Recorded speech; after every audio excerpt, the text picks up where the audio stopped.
Hi hello welcome to our channel. నేను మీ శ్రీ. ఈరోజు మనం చెప్పుకోబోయే కథ ఏకాంత మంత్రం పార్ట్ 5. కథలకు వెళ్ళే ముందు వీడియోని లైక్ చేసి హైప్ చేయడం మర్చిపోకండి. ఇక మీరు కూడా నాతో పాటు కథలోకి వచ్చేయండి.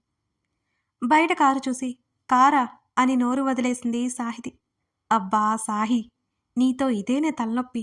నీకేమో కారు పడి చావదు, మాకేమో స్కూటీల మీద రావడం చిరాకు. అలవాటు చేసుకోవచ్చు కదే కార్ని అని అడిగింది వైష్ణవి. నా ప్లేస్లో ఉంటే నీకు తెలుస్తుంది నా బాధ. కార్లో వచ్చాను అంటే అసలు బయటికి వెళ్ళే ఫీలింగ్ ఉండదు. నేను నా స్కూటీలో వస్తానులే. అనిల్, మీరు బయలుదేరండి. ఇంతకీ అర్జున్ ఎక్కడా అని సాహితి అడిగింది. స్వీటీ ఏడుస్తుంటే లోపలికి వెళ్ళాడు సాహి అని అనిల్ అన్నాడు. ఈలోపు అర్జున్ బైక్తో ఎంట్రీ ఇచ్చాడు. అమ్మో, అర్జున్ బైక్ తెచ్చాడేంటి, ఇప్పుడు ఇందులో రమ్మంటాడా ఏంటి అని కంగారు పడిపోతూ అనుకుంది సాహితి. అర్జున్ వైపు చూసి చిన్నగా నవ్వింది సాహితి. నువ్వేంటి ఇంకా అక్కడే నిలబడ్డావు అని సాహితిని ఉద్దేశించి అన్నాడు అర్జున్. మర్చిపోయావా, అమ్మగారికి కారు పడదు, ఏ హెలికాప్టర్ తేవాలి అని నవ్వుకుంటూ అన్నది వైష్ణవి. వైష్ణవి వైపు గుర్రుగా చూసింది సాహితి. ఓ అవును కదా, నేను బైక్ తీసుకురావడం మంచిదైందన్నమాట. రా సాహి, ఇంకో అరగంట టైం ఉంది అంతే అని అర్జున్ తొందర చేశాడు. త్వరగా రావే బాబు, ఫస్ట్ నుంచి చూస్తే గానీ సినిమా చూసిన ఫీల్ ఉండదు నాకు అని వాపోయింది వైష్ణవి. స్నేహితురాల్ని గుర్రుగా చూస్తూ వెళ్ళి అర్జున్ బైక్ ఎక్కింది సాహితి. అనిల్ కార్ కదిలిచ్చాడు. వెనకే బైక్ కదిలింది. అర్జున్కి తగలకుండా చాలా జాగ్రత్తగా కూర్చుంది సాహితి. సాహి, ఏదైనా ప్రాబ్లమా అని అర్జున్ అడిగాడు. ఏం లేదు అర్జున్, ఏం లేదు అని కంగారుగా అంది. ఎందుకలా బిగుసిపోయి కూర్చున్నావు అని అర్జున్ అడిగాడు. అదేం లేదులే, నేను బాగానే ఉన్నాను అని సాహితి అంది. ఇంకేం మాట్లాడకుండా డ్రైవింగ్ మీద దృష్టి పెట్టాడు అర్జున్. స్పీడ్ బ్రేకర్ దగ్గర మెల్లిగా వెళ్ళినా కొంచెం ముందుకు తూలి పడిపోతానన్న భయంతో అర్జున్ భుజం మీద చెయ్యేసి పట్టుకుంది గట్టిగా. అర్జున్ కనీసం రెస్పాండ్ అవ్వకపోవడంతో ఆ చెయ్యి తీయడం ఇష్టం లేక అలాగే ఉంచింది. అర్జున్కి కూడా నువ్వంటే ఇష్టమే అన్న మైత్రి మాటలు గుర్తుకు రాగానే వెంటనే చేతిని వెనక్కి తీసేసుకుంది సాహితి. ఆమె చర్యలన్నీ అర్జున్ ఓ కంట గమనిస్తూనే ఉన్నాడు. ఆమె మనసులో ఏముందో అర్థం కాక అతను మౌనంగా ఉన్నాడు. వీళ్ళు వెళ్ళేసరికి వైష్ణవి అనిల్ ఆల్రెడీ అక్కడ ఉన్నారు. ఏంటిది, హారర్ మూవీకా? సాహితి ఉలిక్కిపడింది. లేదులే, నీ గురించి తెలిసి కూడా హారర్ మూవీకి ఎందుకు వస్తాం అని తల కొట్టుకుంది వైష్ణవి. హాలీవుడ్ మూవీలే అని చెప్పి టికెట్స్ చూసుకుని లోపలికి వెళ్ళారు అంతా. మొదట వైష్ణవి, ఆ తర్వాత సాహితి, ఆ తర్వాత అర్జున్, అనిల్ వరుసగా కూర్చున్నారు. వైషు నోరు తెరుచుకుని మరీ చూస్తుంటే అటు మూవీ చూడలేక, పక్కనే ఉన్న అర్జున్ని చూడలేక నానా అవస్థలు పడుతోంది సాహితి. సాహి, ఏమైంది నీకు అని అడిగాడు అర్జున్. ఏం లేదు, నచ్చలేదా ఈ మూవీ? తలూపింది నచ్చిందన్నట్టుగా. మరేమైంది అని ఇంకా అయోమయంగా చూశాడు. ఏం లేదు నిజంగానే, నువ్వు చూడు, నేను చూస్తున్నా అని చెప్పింది చిన్నగా నవ్వుతూ. అనుమానంగా ఆమెనొకసారి చూసి స్క్రీన్ వైపుకి తల తిప్పాడు అర్జున్. ఒకవైపు అర్జున్తో మాట్లాడలేక, మరోవైపు మైత్రి మాటలు. అర్జున్కి కూడా తనంటే ఇష్టమని గుర్తుకొస్తుంటే బాధ బయటపెట్టలేక చిత్రవద అనుభవిస్తోంది సాహితి. మూవీ చూడలేదు అసలు. ఏదో ఆలోచిస్తున్నట్టు తల కిందకి దించింది. రాత్రంతా నిద్ర లేకుండా ఏడవడం వల్లేమో సీట్కి చేతిని పెట్టి చేతి మీద తలపెట్టుకుంది. అలాగే కళ్ళు మూసుకుంది. మధ్య మధ్యలో సాహితీ వైపు చూసిన అర్జున్కి ఆమె తల వాల్చి కనిపించింది. అప్పుడు అర్థమైంది ఆమె నిద్రపోతుందని. ఆమె తలని తన మీదకి వేసుకున్నాడు అర్జున్. ఇంటర్వెల్ లైట్స్ ఆన్ అవ్వగానే కళ్ళకి వెలుగు పడ్డంతో ఉలిక్కిపడి కళ్ళు తెరిచింది సాహితి. తన అర్జున్ భుజం మీద ఉండడం వల్ల వెంటనే సర్దుకుని కూర్చుంది. సాహి, ఏమైంది? ముగ్గురు కంగారుగా అడిగారు. కొంచెం హెడేకే అని అంది. ముందే చెప్పాలి కదా అని అర్జున్ నొచ్చుకుంటూ అన్నాడు. ముందే లేదు అర్జున్, ఇప్పుడు ఇలా అనిపిస్తోంది అని అంది. అతను నొచ్చుకున్నాడని ఆమెకు అర్థమైపోయి. సరే వెళ్దాం పద అని అర్జున్ అన్నాడు. పర్లేదు, ఇప్పుడు నాకు బాగానే ఉంది అని చెప్పింది. గిల్టీగా అనిపించింది ఆమెకి. తన వల్ల డిసప్పాయింట్ అయ్యారేమోనని అనుకుంది సాహితి. మాట మాట్లాడకుండా బయటికి పద సాహితితో చెప్పి అనిల్, వైషు వచ్చేయండి అని అన్నాడు అర్జున్. సాహి, నేను వస్తాను అని వైష్ణవి అంది. వద్దు వైషు, నువ్వు చూసిరా అని సాహితి చెప్పింది. అర్జున్ ఏమైనా మాట్లాడి సాహితి ప్రాబ్లం ఏంటో తెలుసుకుంటాడని ఇక వైష్ణవి కూడా అక్కడే ఉండిపోయింది వెళ్లకుండా. ఇంటర్వెల్లోనే బయటికి వచ్చేశారు ఇద్దరు. సాహి అంటూ ఆమె చేతిని పట్టుకుని బైక్ తీసుకొస్తాను, ఇక్కడే ఉండు అని అర్జున్ అన్నాడు. అలాగే అన్నట్టు తల ఊపింది. అర్జున్ అటు వెళ్ళగానే సాహితి ముందుకి ఒక అతనొచ్చాడు. ఉలిక్కిపడి వెనక్కి అడుగు వేసింది సాహితి. హాయ్ సాహితి, ఎలా ఉన్నావు అని నవ్వుతూ అడిగాడు కళ్ళ నిండా కోపం పెట్టుకుని. ఏం మాట్లాడకుండా భయపడుతూనే వెనక్కి అడుగులు వేసింది సాహితి. నా ప్రేమను నాకు దూరం చేసి ఇప్పుడు నువ్వు ఎంజాయ్ చేస్తున్నావు అనుకుంటా అని కళ్ళు ఎగరేశాడు అతను. ఆ కళ్ళలో కోపం తెలుస్తోంది. అర్జున్ కోసం చూసింది. త్వరగా రావాలి అని కోరుకుంటూ. నిన్ను సంతోషంగా ఉండనివ్వను సాహితి, ఉండనివ్వను అని నవ్వాడతను. చూడు మనోహర్, నువ్వు చేసింది తప్పు, శిక్ష అనుభవించావు. అందుకే మైత్రి దూరమైంది నీకు. అందులో నా తప్పేముంది అని గట్టిగా అడిగింది సాహితి. నీదేం తప్పు లేదు, నీదే తప్పు. నా మైత్రిని నాకు దూరం చేశావు అని అరిచి చుట్టూ వాళ్ళ వైపు ఎవరో చూడడంతో మాటలు తగ్గించి నిన్ను వదలను అని వెళ్ళిపోయాడు. అసహనంతో కంట్లో నుంచి నీళ్లు వచ్చాయి సాహితికి. అర్జున్ బైక్ ముందు ఆగగానే ముఖం తిప్పుకొని కళ్ళు తుడుచుకుంది.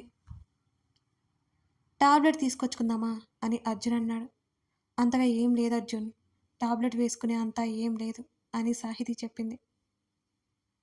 సరే ఎక్కు అంటూ ఆమె బైక్ ఎక్కాక ముందుకు పోనిచ్చాడు. ఇంటికెళ్దామా అని చెప్పింది. ఏదైనా తింటావా అడిగాడతను. ఏమొద్దు అంది సాహితి. వాళ్ళ ఇంటికి కాస్త దూరంలో బైక్ ఆపాడు అర్జున్. సాహితి అయోమయంగా చూసింది అతని వంక. బైక్ దిగి ఏమైంది అంటూ అతని వైపు చూసింది సాహితి. బైక్ స్టాండ్ వేసి బైక్ దిగి పబ్లిక్ కోసం వేసిన బెంచ్ ఉంటే నీతో మాట్లాడాలిరా అని అన్నాడు. అతనేం మాట్లాడాలి అనుకుంటున్నాడో గుర్తురాగానే గుండె జల్లుమంది సాహితికి. ఇంటికెళ్ళాక మాట్లాడుకుందాం అర్జున్ అని చేతులు నలుపుకుంటూ చూసింది అతని వంక. ఇంటికి వెళ్తే కుదరదు కానీ ఇలారా ఆమె చేతిని పట్టుకుని బెడ్ మీద కూర్చోబెట్టి ఆ పక్కనే కూర్చున్నాడు. తలదించుకొని నేల చూపులు చూస్తోంది. ఇప్పుడు చెప్పు, ఏమైంది నీకు? ఎందుకు ఇలా బిహేవ్ చేస్తున్నావు నువ్వు? నన్ను చూసి పారిపోతున్నావెందుకు? ఎందుకు అవాయిడ్ చేస్తున్నావు నన్ను? చేతులు కట్టుకుని సూటిగా ఆమెనే చూశాడు. అర్జున్ అలా అడుగుతాడని ఏమాత్రం ఎక్స్పెక్ట్ చేయని సాహితి ఏం చెప్పాలో అర్థం కాక అలాగే ఆలోచిస్తుంది. సాహి సీరియస్గా అన్నాడు. అలాంటిదేం లేదు, లేదు అర్జున్ ఆమె తడపాటుగా చెప్పింది. ఉంది, ఏమంత చెప్పు అని అడిగాడు గట్టిగా. నిజంగానే ఏమీ లేదు అని కంగారుగా తడబాటుని కప్పిపుచ్చుకుంటూ అంది. నా మీద కోపం ఏం లేదు కదా అని అర్జున్ అడిగాడు. లేదు లేదు, నీ మీద నాకెందుకు కోపం ఉంటుంది ఆమె తిరిగి ప్రశ్నించింది. అలా నాకు అనిపిస్తుంది సాహి. 2 సంవత్సరాల క్రితం ఎలా ఉండేదానివి గుర్తు చేసుకో అని అర్జున్ అన్నాడు. దానికి సాహితి నుంచి సమాధానమే రాలేదు. తలదించుకుంది ఆమె. ఆమెని చుబుకం దగ్గర పట్టుకుని వేళ్లతో పైకి పట్టి ఆమె ముఖం తల ఎత్తాడు అర్జున్. ఆమె కంట్లో నీటి చెమ్మ విద్యుత్ దీపాల వెలుగులో తలుక్కున మెరుస్తోంది. ఆమె ముఖం మీద పడుతున్న ముంగుర్లు మరొక చేత్తో సవరిస్తుంటే కళ్ళు మూసుకుంది సాహితి. ఆమె శరీరం వణికిపోతోంది అతని దాటికి. ప్రియుని వెచ్చటి స్పర్శకి మది పులకించగా మనసారా ఆ అనుభూతి ఆస్వాదించని తనది దౌర్భాగ్యం కాక మరేంటి? సాహి అర్జున్ పిలుపు మృదువుగా వినిపిస్తుంటే కనురెప్పల దాటి ఉబికి వస్తున్న కన్నీటిని లోపలే ఆపేసింది. ఆమె ముక్కు మరింత ఎర్రబడింది. ఆమె మెడ వెనక్గా చేతిని పోనిచ్చి ఆమె చెంప మీద బొటన వేలితో నిమురుతూ సాహి ఏమున్న నాతో చెప్పు అని అర్జున్ అంటుంటే అతని చేతి మణికట్టు దగ్గర గట్టిగా పట్టుకుంది సాహితి. అర్జున్ ప్లీజ్ అంది చిన్నగా.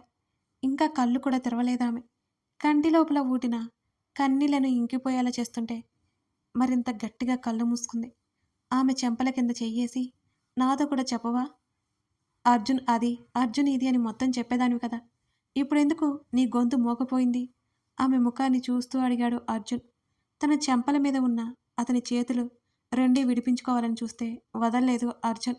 మెల్లిగా కళ్ళు తెరిచి అతన్ని చూసింది. చెప్పు సాహి ఆమె తడి కల్లోకి చూశాడు అర్జున్. ఏం లేదని చెప్తున్నాను కదా అర్జున్, పదే పదే అడక్కు అతను నొచ్చుకోకుండా చెప్తోంది సాహితి. నిజంగా ఏం లేదా? నమ్మమంటావా? అతను అడుగుతుంటే వెంటనే ముఖం తిప్పుకుంది. ఏమీ లేదన్నట్టు తల ఊపుతూ. సరే, ఏం లేదు అంటున్నావు కదా! అంటూ ఆమె నుంచి చేతులు తీసివేసి, నీతో ఒక విషయం చెప్పాలి సాహి అని అర్జున్ అన్నాడు. అతని ప్రేమ విషయం చెప్పాలనుకుంటున్నాడా అని అర్థమై ఆమెకి భయం వేసింది. అర్జున్, ఇంటికి వెళ్దాము. నాకు బాగా టైట్‌గా ఉంది అని అంది సాహితి. అతని సమాధానం వినకుండా బెంచ్ మీద నుంచి లేచి వెళ్ళిపోతుంటే ఆమె చేతిని పట్టుకొని మళ్ళీ కూర్చోబెట్టాడు అర్జున్. సాహి, నాకు కోపం తెప్పించుకో అన్నాడు కాస్త గంభీరంగా.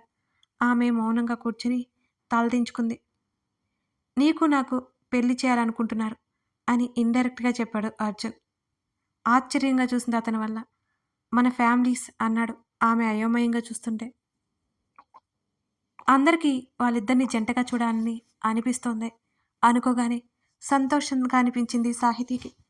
అంతలోనే బాధ అర్జున్ అంటూ పైకి లేచింది. ఏమైంది? ఆమెనే చూస్తూ అడిగాడు అర్జున్. ఏం మాట్లాడుతున్నావు అర్జున్ నువ్వు? మనకి ఈ పెళ్ళేంటి? అంటూ మరోవైపుకి ముఖం తిప్పుకున్నది.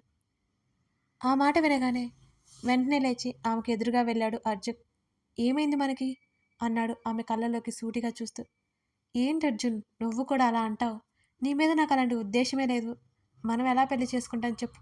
నువ్వైనా ఆంటీ వాళ్ళతో చెప్పొచ్చు కదా అని అర్జున్ వైపు సూటిగా చూడకుండా ఏటో చూస్తూ అంది సాహితి.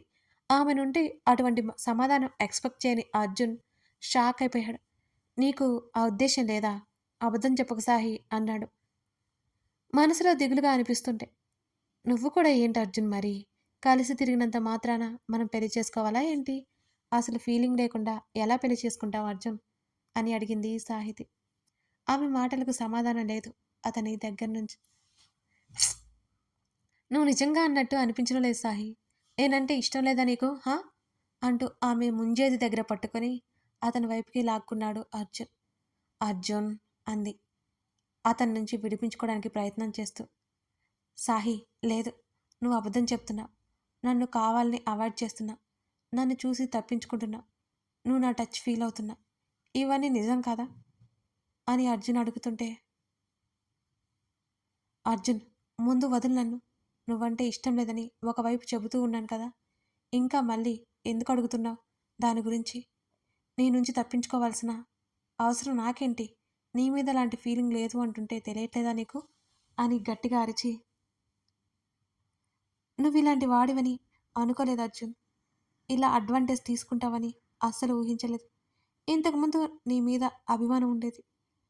ఈ రోజుతో అది కూడా పోయింది అని బలవంతంగా కన్నీరు దాచుకుంటూ గుండెని రాయి చేసుకొని చెప్పింది సాహితి. ఆమె నుంచి అతని చెయ్యి దూరమైంది. పూర్తిగా అడుగులు వెనక్కి వేశాడు అర్జున్. ఆమె మాటలు వింటుంటే అతనికి మతిపోతోంది. ఆమె అలా కూడా మాట్లాడుతుందని అతనికి తెలియదు. తన సాహి అయినా ఇలా మాట్లాడేది. తన కళ్ళను తనే నమ్మలేకపోతున్నాడు. మాట రావట్లేదు అర్జున్కి. నేను నడుచుకుంటూ వెళ్తున్నాను అర్జున్. నీ బైక్ కూడా నాకు ఎక్కాలని లేదు అని విసుగ్గా చెప్పి అక్కడి నుంచి ముందుకు నడిచింది సాహితి. ఆపాలి అనుకోలేదు అర్జున్. ఇంకా ఆమె మాటల సుడిగుండంలో నుంచి అతను బయటికి రాలేకపోతున్నాడు. అదే షాక్లో ఉన్నాడు. మదిచాటున భావాలు దాచేస్తూ కలతనిచ్చిపోతున్నావే, ఇది నీకు భాగ్యమా సహి? కాస్త దూరం వరకు ఆపుకున్న కన్నీళ్లు కంటి దడపు దాటి బయటికి వచ్చేశాయి. వెక్కిళ్ళు వస్తుంటే బలవంతంగా ఏడుపు ఆపుకుంటుంది సాహితి నోటికి చెయ్యడ్డు పెట్టుకొని. అర్జున్, క్షమిస్తావా నన్ను? నిన్నింతలా బాధ పెడతాను అని ఎప్పుడూ అనుకోలేదు. Really sorry. తప్పట్లేదు ఏడ్చుకుంటూ వెళ్ళిపోయింది. ఎప్పటికో తేరుకుని ఇంటివైపుకి అడుగులు వేశాడు అర్జున్. అర్జున్, డిన్నర్ చేశావా అని అడిగింది మైత్రి. హా మైతు, అయింది అంటూ దిగులుగా అతను గదిలోకి వెళ్ళిపోతుంటే. అర్జున్, వాట్ హ్యాపెన్ అంటూ అతని దగ్గరికి వచ్చింది మైత్రి. నథింగ్ మైతు. స్వీటీ పడుకుందా అని నవ్వుతూ అడిగాడు. ఆ, పడుకుంది. సరే, వెళ్ళి రెస్ట్ తీసుకో అని మైత్రి అంది. అర్జున్ గదిలోకి వచ్చాడు. మనసు భారమయ్యి కిటికీలో నుంచి బయటకు చూస్తున్నాడు అర్జున్. సాహితీ మాట్లాడిన ఒక్కొక్క మాట గుర్తుకొస్తుంటే బాధ కమ్మేస్తోంది అతన్ని. అసలు తప్పంతా తందే. ఆమెకు ఆ ఫీలింగ్ లేనప్పుడు అంతకంటే ఇంకేం చెబుతుంది? వెంటనే సాహితికి కాల్ చేశాడు అర్జున్. కథ కొనసాగుతోంది. కథ నచ్చితే లైక్ చేసి కామెంట్ చేయండి. అర్జున్ తన మనసులో మాట అయితే చెప్పేశాడు. సాహితీ రిజెక్ట్ చేసింది. దానికి కారణం ఏంటో మీకు తెలుసు కదా! ఇప్పుడు అర్జున్ ఎందుకు కాల్ చేసినట్టు ఆమెకి? నెక్స్ట్ ఏం జరగబోతుంది? ఈ కథ మీకు నచ్చిందని అనుకుంటున్నాను. లైక్స్ చేయడం, కామెంట్ చేయడం, హైప్ చేయడం మర్చిపోకండి friends. Thank you for watching this video. హృదయపూర్వక ధన్యవాదాలు తెలుపుకుంటున్నాను. మరో ఎపిసోడ్‌తో మనం మళ్ళీ కలుద్దాం.